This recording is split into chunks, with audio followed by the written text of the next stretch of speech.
Have you ever known someone who went for a walk in the evening and simply never returned? It's a heartbreaking thought, but it happens far more often than we'd like to imagine. A quiet evening stroll, something so beautifully ordinary, becomes the moment that redefines a lifetime. And for many of us, as we grow older, the danger isn't always a fall or a misstep in traffic. It's something deeper, something happening silently within the body. Now, I know what you might be thinking. Walking is the cornerstone of good health, isn't it? And you're absolutely right, it is. But not all walks are created equal. The time of day, the chill in the air, even the way you swing your arms or when you last ate, these subtle details can quietly turn a harmless stroll into a genuine health hazard. So today, we're going to talk about something most people overlook. 6 common walking habits that can inadvertently raise your risk of a stroke, especially as the years go by. You might be surprised by how small adjustments to your routine can make a world of difference in protecting your heart and your brain. But please, don't worry. This isn't going to be a lecture. Think of it as a friendly conversation, a chance for us to figure out how to walk smarter, not just harder. Some of what you hear might sound familiar, but today we're digging deep into the why, and more importantly, what you can do to stay safe. If an evening walk is a familiar ritual for you, let me know by leaving a 1 in the comments. If not, a 0 is fine. And don't forget to subscribe to Health 365 so we can continue bringing you insights that truly matter. All right, let's dive into the first habit that might be making your evening walks riskier than they need to be. It's an activity many of us cherish. The evening walk. It feels peaceful. The sun is setting.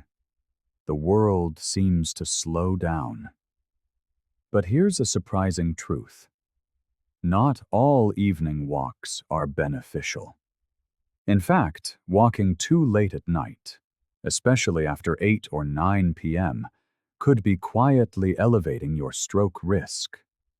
You see, our bodies operate on what's called a circadian rhythm, an ancient internal clock that guides our cycles of activity and rest. As daylight fades, our bodies naturally begin to wind down.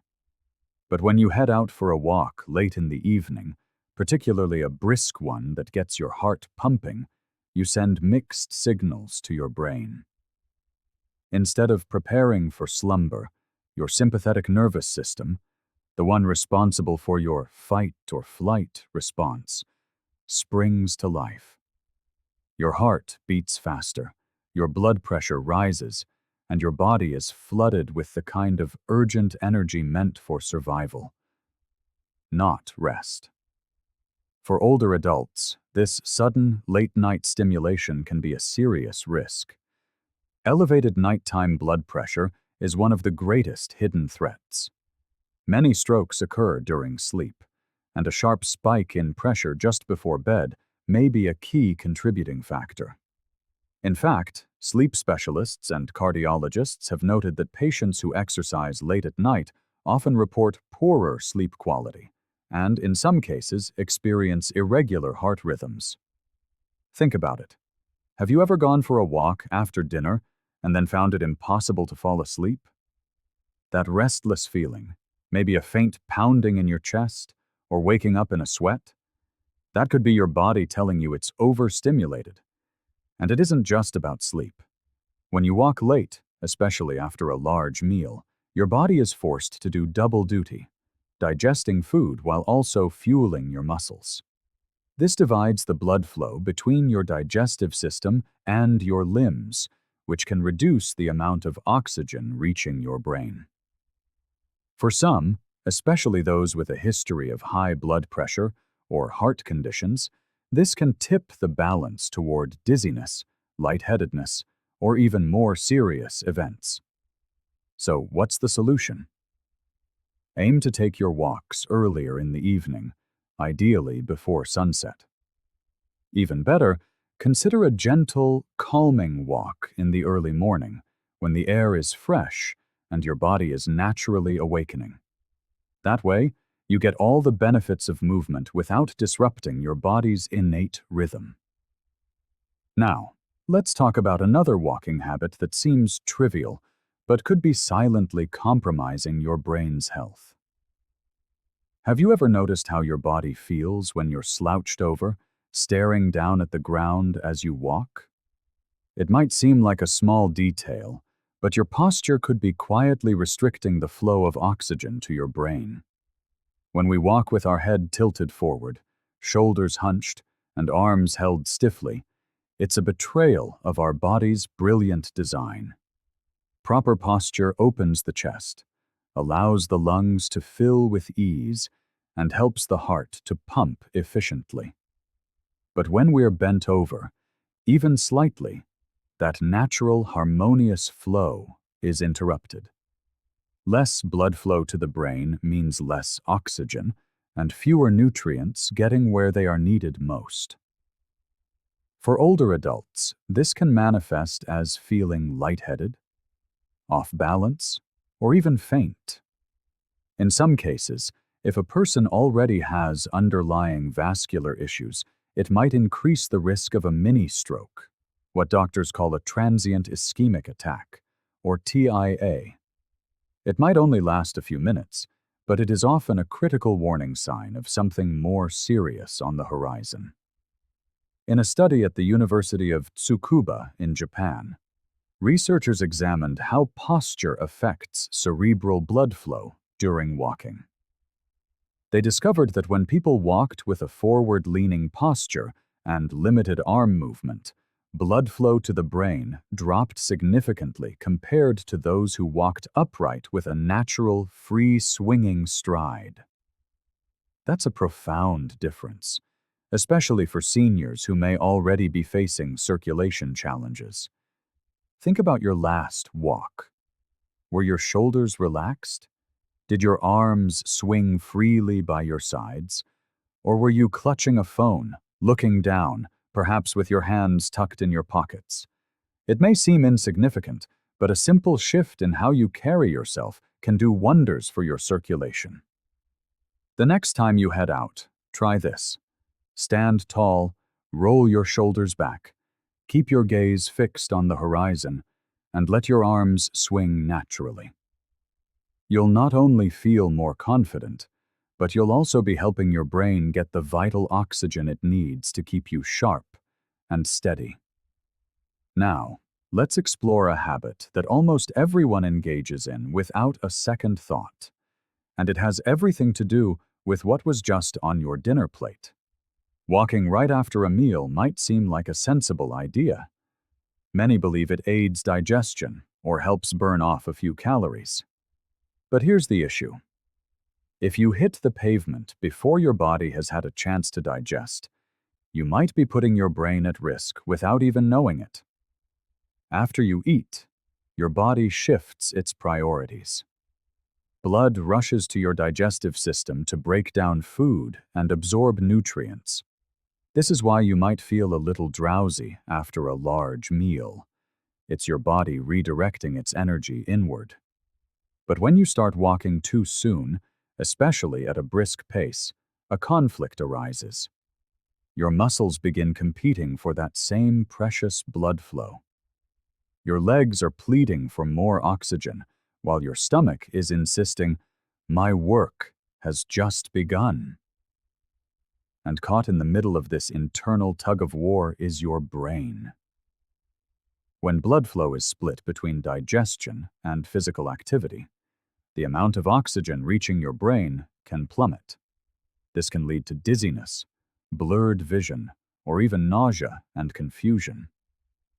For many, it just feels like being a bit off. But for those with a history of high blood pressure, heart issues, or atherosclerosis, those hidden blockages in the arteries, it could trigger something far more serious, like a TIA, or even a full-blown stroke. In a case series published in the Journal of Geriatric Cardiology, Several older patients reported episodes of lightheadedness or near fainting shortly after a post-meal walk. When monitored, doctors observed a significant dip in their cerebral blood flow, meaning the brain simply wasn't getting what it needed. A friend of mine, Harold, who is 72, used to love his evening routine. Dinner at 6 o'clock, walk at 6:30. Over time, he started noticing headaches and a strange, fluttery feeling in his chest about halfway through his usual mile. It turned out he wasn't giving his body nearly enough time to process his meal. Once he shifted his walks to 45 minutes after eating, the symptoms vanished. So here's the takeaway. Walking is wonderful, but timing is everything. Give yourself at least 45 minutes, perhaps even an hour after eating, especially after a large or heavy meal. And if you're feeling particularly full or bloated, it's perfectly fine to skip the walk. There's always tomorrow. Let's move on to something that's often outside your control, but fully within your power to prepare for. The very environment you walk in could be quietly working against you. Let's step outside for a moment, literally. Because when it comes to walking safely, the temperature around you can be just as crucial as your pace or posture. Think back to the last time you walked on a scorching summer afternoon or during a biting winter morning. It probably didn't feel quite right, did it? Extreme weather, whether it's blistering heat or piercing cold, places immense stress on your body, particularly your heart and blood vessels. In the heat, your blood vessels dilate or widen in a desperate attempt to cool your body down. While this sounds helpful, for older adults, especially those with high blood pressure or heart conditions, it can lead to dehydration and a sudden drop in blood pressure, leaving you dizzy or faint. If you're taking medications like diuretics or beta blockers, that effect can be dangerously amplified. Now, let's imagine the cold. In chilly weather, your blood vessels do the exact opposite. They constrict.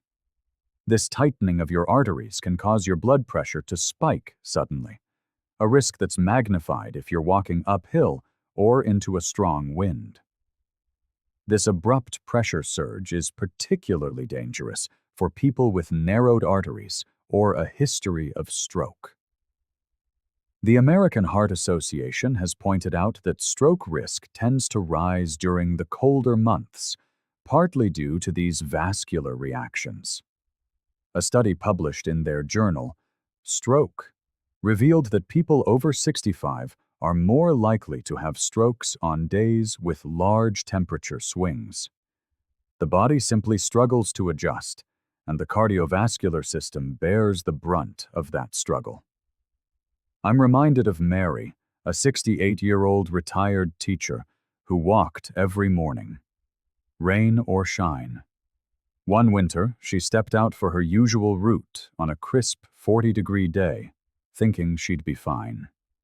10 minutes in, she felt a tightness in her chest and had to sit down.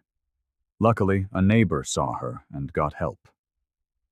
It turned out the combination of cold and exertion had caused her blood pressure to spike to a dangerous level. The good news is, you can manage this. In hot weather, walk early in the morning or late in the evening, and always carry water. In cold weather, dress in layers, warm up indoors first, and consider shorter walks. And most importantly, if the weather just feels wrong, trust your instincts. Your safety always comes first. Coming up next, we'll look at how the ground beneath your feet might be doing more harm than you think. It's something we rarely pay attention to, the very ground we walk on. It might just be a familiar part of your neighborhood or a favorite trail, but uneven, sloped, or bumpy terrain can quietly raise your risk of something far more serious than a twisted ankle.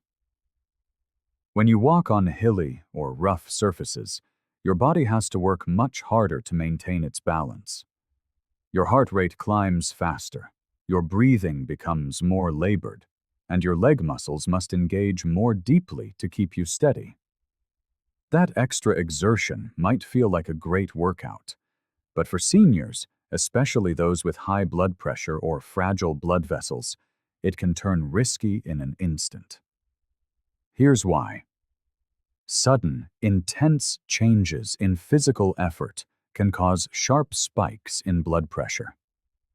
If you're already dealing with weakened arteries, that surge could potentially lead to a rupture, what doctors call a hemorrhagic stroke.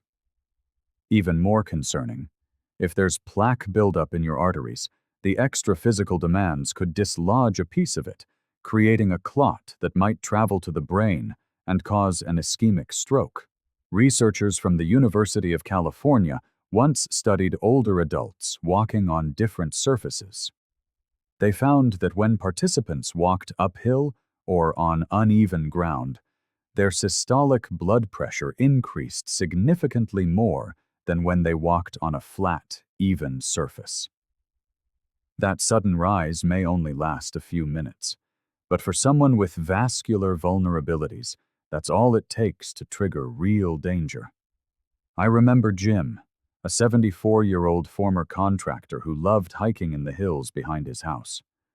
One day, after a particularly steep climb, he suddenly felt weak and confused. He sat down, tried to catch his breath, but knew something wasn't right. He was rushed to the emergency room and diagnosed with a minor stroke. His doctor later explained that the combination of intense effort and the day's heat had pushed his blood pressure too high, too quickly. To protect yourself, choose flat, even walking paths whenever possible. Think of local parks, walking tracks, or quiet, well-maintained sidewalks. If you truly love the challenge of a hill, take it slow. Stop often, and be mindful of how you feel. And if your doctor has advised you that your blood pressure is unstable, it's best to avoid steep paths altogether. Next, we're going to cover one final walking mistake. This one is incredibly common, yet so beautifully simple to fix. And it has everything to do with what you're not doing before your walk even begins. It's a habit almost no one talks about, yet it affects every single step you take. Hydration. Or more specifically, the lack of it.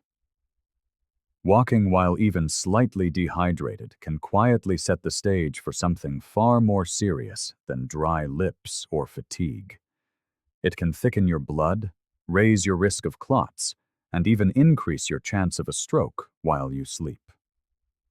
Here's how it works. When you're not well hydrated, your blood becomes more concentrated, thicker, like a river turning to molasses. That sluggish blood flows more slowly and has a greater tendency to form clots.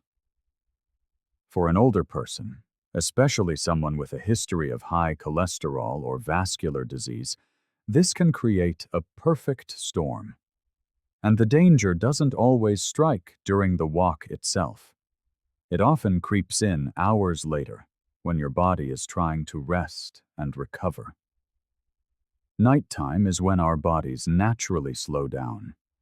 Our heart rate drops, and blood flow becomes more languid. If your blood is already thick from dehydration earlier in the day, that slow, nocturnal flow can allow tiny clots to form. If one of those clots travels to your brain while you sleep, it can trigger a stroke without any warning. This is why so many strokes occur in the early morning hours. A study published in the journal Neurology found a clear link between low fluid intake and an increased risk of ischemic stroke in older adults. People who consistently drank less than 1.5 liters of water per day had significantly higher clot formation markers in their blood. It's a silent risk, but a very real one. I recall a woman named Betty, 76, who was meticulous about her fitness. She walked every afternoon, stayed active, and ate well. But she disliked drinking water, saying it made her feel bloated. One night after her usual evening walk, she felt fine. But early the next morning, she woke up with slurred speech and weakness on one side of her body. She'd had a minor stroke. Her doctor later told her that chronic dehydration, especially after exercise, had likely been a major contributor. So here is what you can do. Before you go for a walk, drink a glass of water. After you return, drink another. It doesn't have to be a gallon. Around 8 to 16 ounces on either side of your walk can make a profound difference. And remember, if you're sweating or walking in hot weather, you'll need even more. Now that we've explored these 6 surprising habits, let's wrap up with a warm thought, and a few words I hope will stay with you long after this is over. Walking is a gift. It is simple, free, and profoundly healing. But like any gift, it comes with a responsibility to cherish it wisely. The way we walk, when we walk, and how we prepare our bodies for it can either support our health or slowly chip away at it. The habits we've discussed today may seem small, but over time, they carry real weight, especially as we grow older and our bodies become more sensitive to change. Remember, your walk should bring you peace, not pressure. With just a few thoughtful adjustments, staying hydrated, choosing the right time, being mindful of your posture, you can ensure your walks remain safe, energizing, and truly beneficial. There's no need for drastic changes, just a little more awareness and a lot more care. If this has helped you see something in a new light, please let me know with a 1 in the comments. If you've never considered these risks before, leave a 0 and know that today is the perfect day to start fresh. And this awareness doesn't end when your walk is over. It follows you home, all the way to your bedside. Because the same kinds of silent risks can follow you into your sleep. Did you know that the way you sleep tonight could determine whether you wake up feeling refreshed or put you in danger? I know that sounds dramatic, but stay with me. Every night, millions of us lie down, believing we're giving our brains a much-needed break. But what if, instead of healing, your brain is slowly being starved of oxygen, simply because of how your head meets the pillow? Let me ask you this. Have you ever woken up with a strange numbness in your arm, a pounding headache, or a wave of dizziness you couldn't explain? Perhaps you dismissed it as a sign of aging or a bad dream. But what if your sleeping position was quietly compressing your arteries, restricting blood flow to your brain, and silently increasing your risk of a stroke? I'm not trying to frighten you, but as someone who has spent years studying the intricate workings of the brain, I have seen far too many people suffer, not because of what they did during the day, but because of how they rested at night. In our next discussion, we're going to explore the most dangerous sleeping positions, habits you might have had for decades without ever knowing the potential harm. But we won't stop there. You'll also learn how small, simple changes in the way you sleep can protect your brain, your heart, and your future. So if you or someone you love is over 60, this may be one of the most important conversations we ever have. If you typically sleep on your side, leave a 1 in the comments. If you sleep on your back or stomach, leave a 0. And be sure to subscribe to Health 365. We're here to help keep your brain sharp and your body strong. Now, let's talk about the first sleeping habit that might be doing more harm than good. Let's begin with a position that seems perfectly harmless, yet could be silently dangerous. Lying on the same side all night without ever shifting. It might feel cozy, especially if you've claimed your side after years of habit. But here is what many people don't realize. When you remain on one side for too long, you can actually compress the carotid artery in that side of your neck. That artery is a vital highway carrying blood to your brain. If it's pinched for hours on end, the brain on that side may not get the oxygen it so desperately needs. I once had a patient, a 67-year-old man, who was a creature of habit and always slept on his left side. He would wake up almost every morning with a tingling sensation in his arm and a feeling of numbness across half of his face. He dismissed it as poor circulation, but a scan of his neck revealed the real culprit, a buildup of plaque in his carotid artery.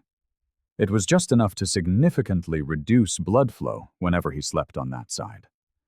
A position he believed was perfectly safe had put him at serious risk for a stroke. And you don't need a blockage for this to be a problem. Lying on one side for too long can still compress nerves and hinder circulation. Perhaps you've noticed your arm falling asleep more often, or a persistent ache in one hip. These aren't just minor annoyances, they are warning signs from your body. So, what's the solution? Try to alternate sides throughout the night. Placing a supportive pillow behind your back can prevent you from getting stuck in one position. And if you share your bed, ask your partner to give you a gentle nudge if they notice you haven't moved in a while. Now, let's turn to another common habit, one involving something as simple as the height of your pillow, which could be the source of your morning dizziness. You might love that fluffy, high pillow that seems to cradle your head perfectly.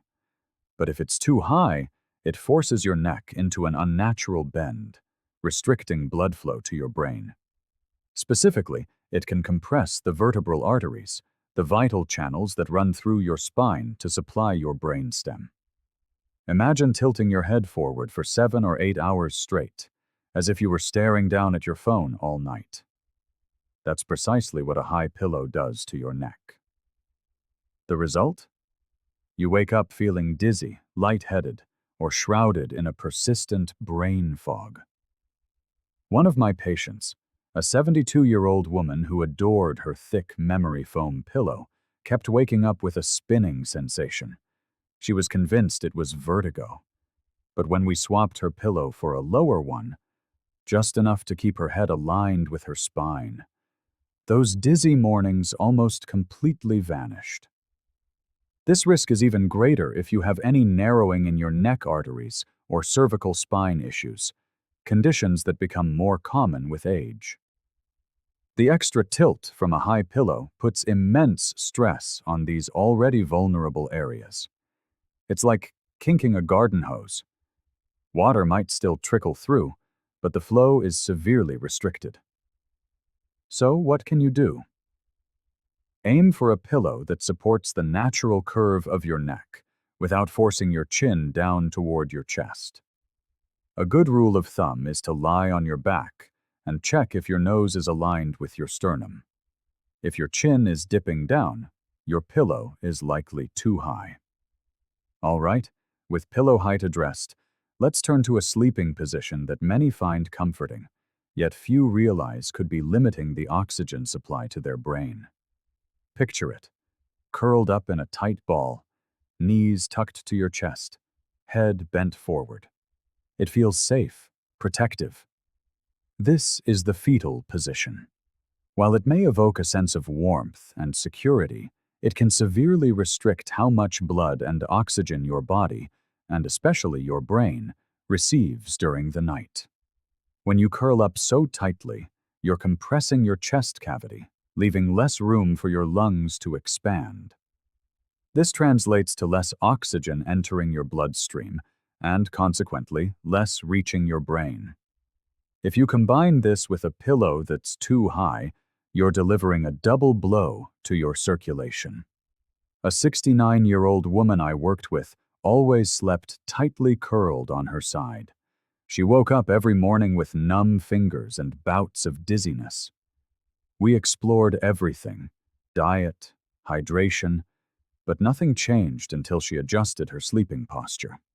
By switching to a flatter pillow and placing a small cushion between her knees to keep her spine straighter, the numbness disappeared within a week. This curled position can also compress your nerves, causing that familiar pins and needles sensation. If you've ever woken up with an arm that feels completely numb, this could be the reason. To counteract this, try sleeping on your side with only a gentle bend in your knees, rather than pulling them tightly to your chest. A pillow behind your back can offer support, keeping your head aligned with your spine. The goal isn't a rigid posture, but simply an open one, allowing your lungs and blood vessels the space they need to function properly. Next, let's discuss a surprising mistake many back sleepers make, one that can silently trigger headaches and disrupt sleep. Sleeping on your back is often lauded as the ideal position, and for good reason. But there's a crucial caveat. Without proper neck support, this seemingly healthy position can quickly become detrimental. When your pillow fails to cradle the natural curve of your neck, your head can tilt backward or slip to the side. This puts subtle, yet continuous stress on the delicate blood vessels at the base of your skull.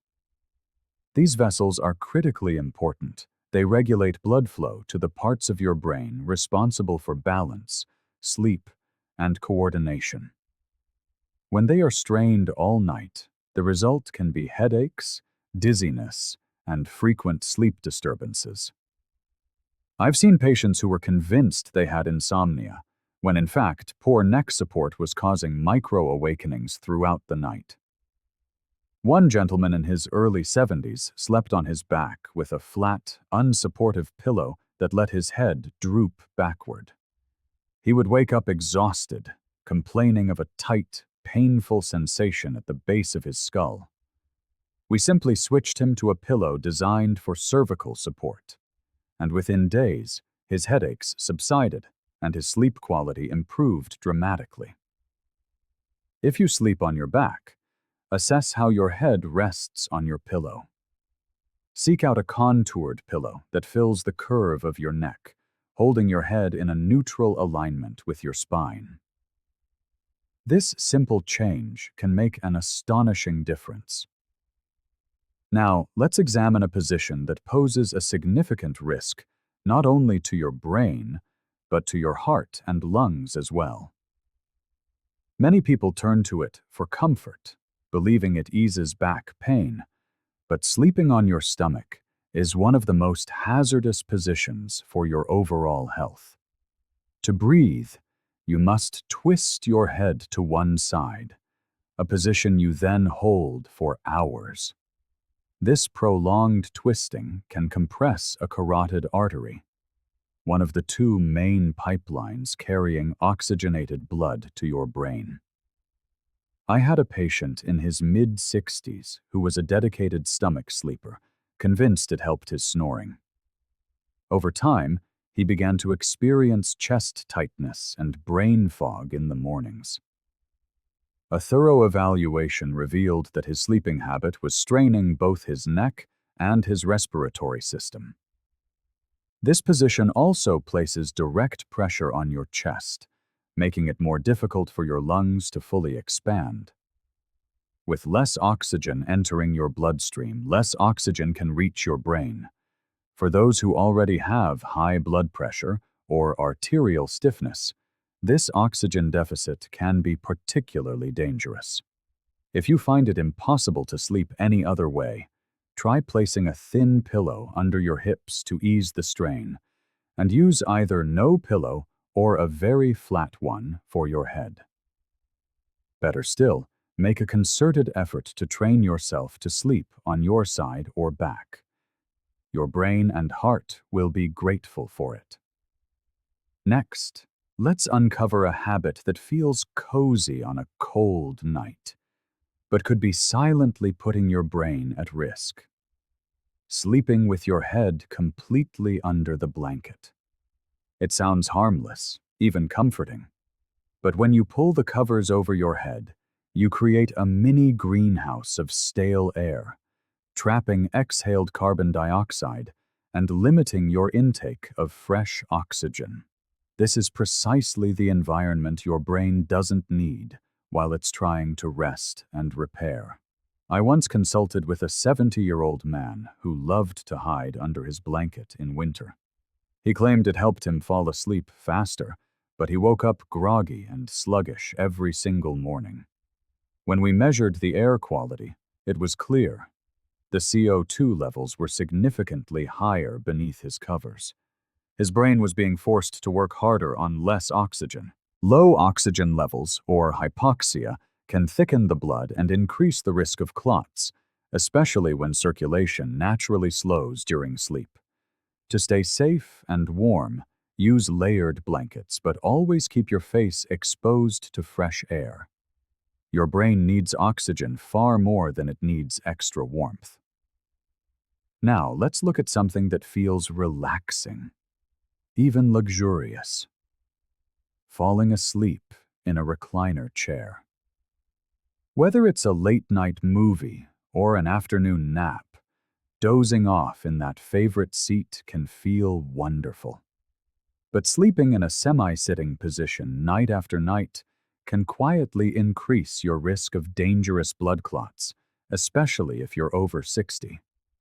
When your legs remain lower than your heart for hours, gravity causes blood to pool in your lower limbs. This stagnant flow makes it easier for clots to form in the deep veins, a condition known as deep vein thrombosis, or DVT. If one of those clots breaks free and travels to your lungs or brain, it can be life-threatening. I remember a 74-year-old patient who slept in his recliner every night due to back pain.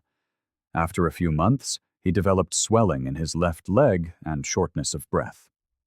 A scan revealed a clot had formed in his calf and traveled to his lungs. He had no idea the recliner was the culprit. For overnight sleep, your bed is always the safest place, flat, supportive, and designed for recovery. Here's something else that may surprise you.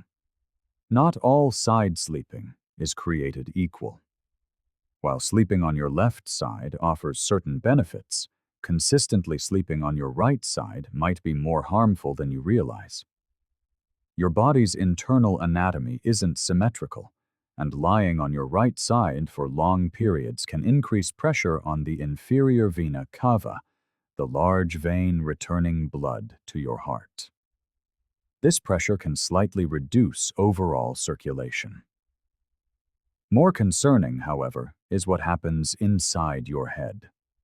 Studies suggest that right-side sleeping may reduce the efficiency of the brain's glymphatic system, the crucial network that clears out waste products during sleep. Research from Stony Brook University found that rodents sleeping on their right side had slower clearance of harmful proteins linked to neurodegenerative diseases like Alzheimer's. If you are a dedicated right-side sleeper, try alternating sides, or use pillows to encourage a more balanced, left-leaning position. Have you ever fallen asleep in a chilly room without a second thought? While a cool environment can promote better rest, when your neck is unsupported and the room is too cold, you might be setting the stage for poor circulation. Cold temperatures cause blood vessels to constrict to preserve body heat. When this happens around your neck, it can limit the flow of oxygen-rich blood to your brain. If your neck is also poorly positioned, those vessels may be slightly kinked, making matters even worse. A room that's too cold, combined with poor posture, can become a silent threat overnight. The key is balance. Keep your bedroom at a comfortable temperature, and most importantly, use a pillow that gently cradles your cervical spine, keeping it free from strain. Sleep isn't just rest. It's when your brain performs its most vital work of recovery, repair, and renewal. The way you sleep can either support this process or silently undermine it. The position of your head, the angle of your neck, even the side you favor, they all matter more than you think. And the best part is, you are in control. With a few small adjustments, you can actively protect your brain while you sleep. So tonight, before you drift off, ask yourself, is my neck supported? Am I breathing freely? Is my spine aligned? These simple checks may be your best defense against waking up feeling anything less than your best. If even one of these ideas has been helpful, drop a 1 in the comments to let us know. Have you ever gone in for a routine medical test and felt off afterward? Dizzy, lightheaded, maybe a little confused? Most people dismiss it. But as a brain doctor, I've seen too many cases where something seemingly harmless became a silent trigger for a stroke. It's not that doctors are doing anything wrong. It's that certain standard procedures can affect an aging body differently, especially after 60, when blood vessels are more fragile and the brain's tolerance for sudden shifts begins to drop. And here's the frightening part. Some of these tests are the very ones your doctor might recommend to keep you healthy. What if the thing meant to protect you could also put you at risk? In this video, I'm going to walk you through 6 routine medical tests that might quietly increase your stroke risk, particularly in older adults. I'm not saying you should avoid them, but you need to know what to watch for and what to ask your doctor before you consent. Before we begin, leave a quick 1 in the comments if you've ever felt strange after a medical test, or a 0 if it's always been smooth sailing for you. And don't forget to subscribe to Health 365 for more life-saving tips. Let's start with something as common as an upper GI endoscopy, specifically the kind where you're sedated. It sounds routine. You go in, take a nap, and wake up when it's over. But here's what most people don't realize. Sedation often causes a drop in blood pressure. For a healthy 30-year-old, this is usually insignificant. But for someone over 60, especially if their blood vessels are already stiff or narrowed, this drop can mean less blood reaching the brain. Now, imagine lying on your back for 30 to 45 minutes under sedation. For some, this results in temporary dizziness. But for others, particularly those with a history of mini-strokes, it can quietly trigger a transient ischemic attack, or even a small stroke. A 2019 study in the Journal of Stroke and Cerebrovascular Diseases found that within 48 hours of a sedated endoscopy, a small but real percentage of elderly patients developed new neurological symptoms. I once had a patient named Helen, 72 years old, and sharp as a tack. She had an endoscopy with light anesthesia. The next morning, she felt groggy and unsteady. Her family assumed the sedatives were just wearing off, but within a week, she was slurring her words. It turned out she'd had a small stroke, likely due to reduced blood flow during the procedure. So what can you do? Talk to your doctor. Ask if sedation is truly necessary. Ensure your blood pressure is well controlled beforehand and report any history of dizziness or prior strokes. And afterward, give yourself time to recover. If you feel dizzy, confused, or just not right in the following hours or days, don't ignore it. Call your doctor. All right, let's move on to another test that might sound harmless, but can interfere with your sleep and your brain. Holter monitoring, This is where you wear a small ECG device for 24 to 72 hours. It's an excellent tool for spotting irregular heart rhythms. But this test isn't as benign as it seems, especially for older adults. Imagine trying to get a good night's sleep with wires taped to your chest and a box strapped to your waist. For many, this leads to poor sleep, or worse, no sleep at all. And we all know what sleep deprivation does. When you don't sleep well, your body ramps up stress hormones like cortisol. This can lead to nighttime spikes in blood pressure, something particularly dangerous if your arteries are already narrow or stiff. It isn't just the stress or the poor sleep. For some, wearing a Holter monitor is a constant physical reminder of past health scares, of heart attacks and hospital visits. That emotional strain can be subtle, yet it simmers as a chronic stress over the few days of testing. The resulting cortisol and adrenaline don't just interfere with your heart. They disrupt the brain's delicate balance as well. I had a patient, Tom, a 66-year-old man who wore a monitor for 2 days. On the second night, he barely slept. He told me he kept waking up, gripped by a nagging anxiety that he might roll over onto the device or dislodge a wire. The day after he returned it, he felt lightheaded and shrouded in a mental fog. Thankfully, he hadn't suffered a major stroke, but scans revealed signs of diminished blood flow to parts of his brain. The likely cause? A combination of sleep deprivation and elevated nighttime blood pressure brought on by the stress of the test itself. So, what should you do if your doctor recommends this test? First, ask if a shorter monitoring period might still provide enough data. Some modern devices are far less bulky. Inquire if you can use one of those.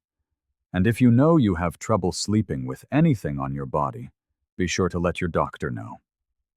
Next, we'll explore a test that seems harmless until you examine what happens.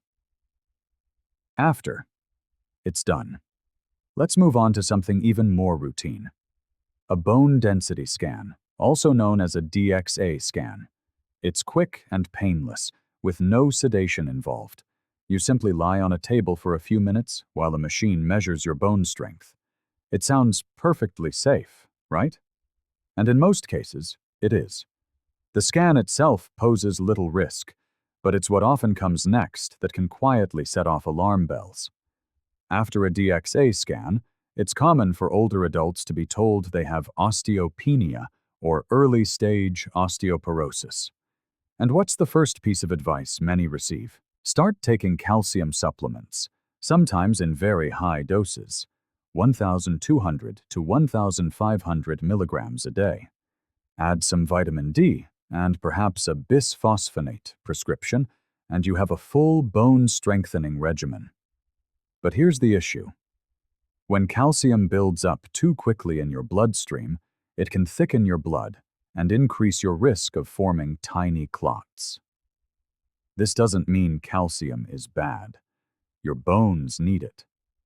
But the timing, the dosage, and your body's ability to absorb it all matter. For instance, taking a large dose all at once, especially on an empty stomach, can cause blood calcium levels to spike. That spike can elevate the risk of clot formation, particularly in people with a history of cardiovascular issues.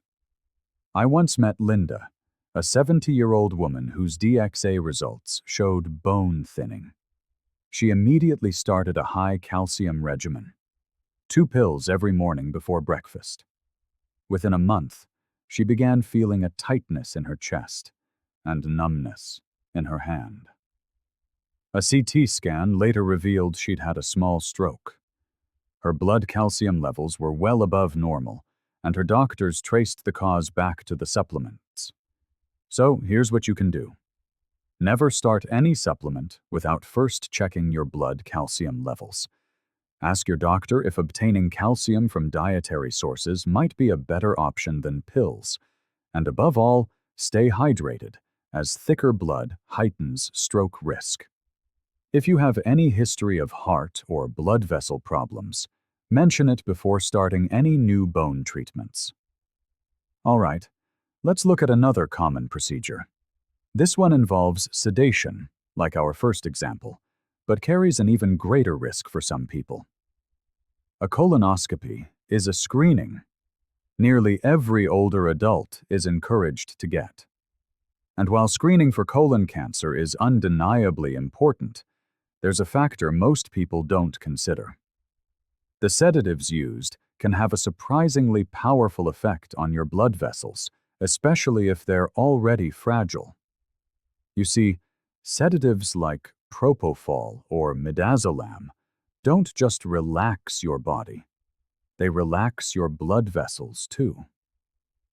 This leads to a sudden drop in blood pressure.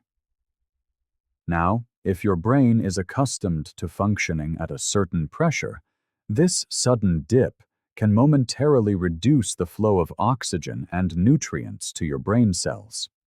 For some, that moment is enough to cause serious problems, especially if there's pre-existing narrowing in the arteries that feed the brain.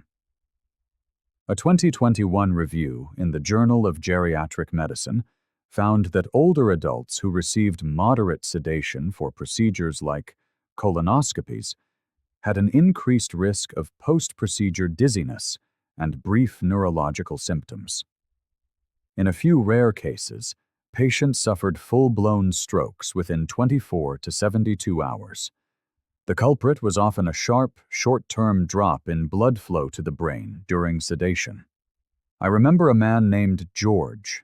He was 74, active, and quite healthy. He went in for a routine colonoscopy with sedation. Everything seemed fine at first, but the next morning, he had trouble speaking clearly. His wife dismissed it, thinking he was just tired from the procedure. A few hours later, he collapsed. Doctors discovered he'd had a small stroke, likely triggered by reduced cerebral blood flow during the procedure. So how can you protect yourself? First, discuss your personal stroke risk with your doctor. Before scheduling a colonoscopy, let them know if you've ever had a TIA or mini stroke, or if you've felt unusually lightheaded during past procedures. Ask if lighter sedation or an alternative screening method might be appropriate for you. And after the procedure, take it slow. Rest, drink plenty of water, and have someone stay with you for at least 24 hours. If you notice any slurring of speech, vision changes, or confusion, no matter how minor it seems, don't wait. Call your doctor immediately. Coming up next, we'll look at a decision almost no one questions: stopping your meds before a minor surgery. But the timing of that decision can make all the difference. Here's something most of us never think twice about: stopping blood thinners before a dental procedure or minor surgery. It sounds routine. Your surgeon says, "Let's pause your aspirin or warfarin for a few days so you don't bleed too much." And you agree, thinking it's just a temporary precaution. But here lies the danger. When you stop a blood thinner, your body doesn't simply return to its normal state. It often rebounds, meaning your blood can become more prone to clotting for a few days. A 2017 study in the journal Stroke followed older patients who temporarily stopped anticoagulants before procedures. It found a noticeable uptick in ischemic strokes, most occurring within 7 days of stopping the medication. Even more alarming, the study revealed that the highest risk wasn't in people who stayed off the meds for too long, but in those who didn't restart them soon enough. I remember a patient named Margaret. She was 68 and had been on low-dose aspirin for years following a mild heart attack. Her dentist asked her to stop the aspirin before a tooth extraction. It seemed like no big deal.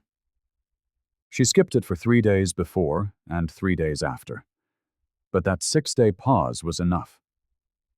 On the 5th day, she developed a headache and numbness on her left side. A CT scan confirmed a small stroke. Had she restarted her aspirin 24 hours after the procedure, as guidelines often suggest, she might have avoided it entirely. The key takeaway is this. If your doctor tells you to stop a blood thinner, ask 2 crucial questions. First, how long exactly should I stop it? And second, when exactly should I restart it? Timing is everything. It's not just about preventing bleeding, it's about avoiding a dangerous rebound clotting risk. Also, always make sure both your primary care doctor and the specialist are aware you're pausing the medication. Too often, this isn't coordinated, and patients fall through the cracks. Keep a written plan, mark the restart date on your calendar, and if anything feels off, dizziness, trouble speaking, or weakness, do not wait to seek help. Next, we'll examine the last test on our list. It sounds so simple, just a fasting blood test. But for some, skipping meals for too long can quietly put the brain at risk. You're told to skip breakfast, perhaps even avoid drinking water, and then head to the lab first thing in the morning. It seems harmless. But for older adults, going without food or fluids for 10 to 14 hours can push the body into a state that's far more dangerous than most realize. As we age, our bodies become less efficient at regulating blood sugar and hydration. A long fast can lead to low blood sugar or hypoglycemia and even mild dehydration. When you combine those two things, you get thicker, stickier blood. And that raises the chance of forming tiny clots that can travel to the brain. A 2018 study in the Journal of Clinical Endocrinology and Metabolism looked at older adults undergoing fasting labs. It found that individuals over 65 who fasted for more than 12 hours without proper hydration had a significantly increased risk of post-test dizziness, fatigue, and, in a small number of cases, mini strokes.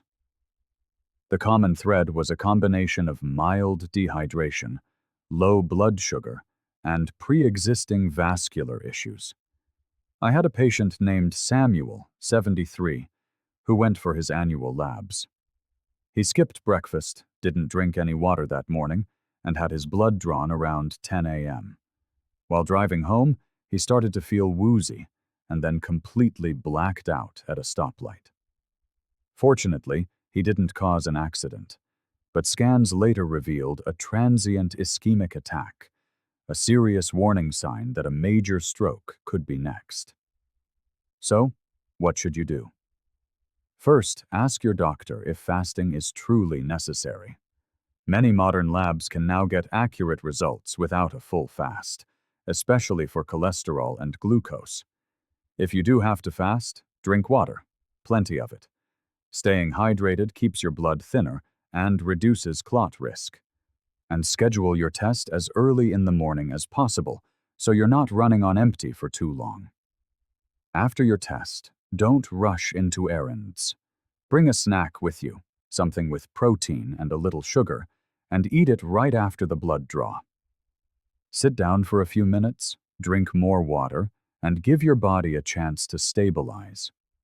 Even the smallest actions, like sipping water or eating a banana, can make a world of difference in protecting your brain.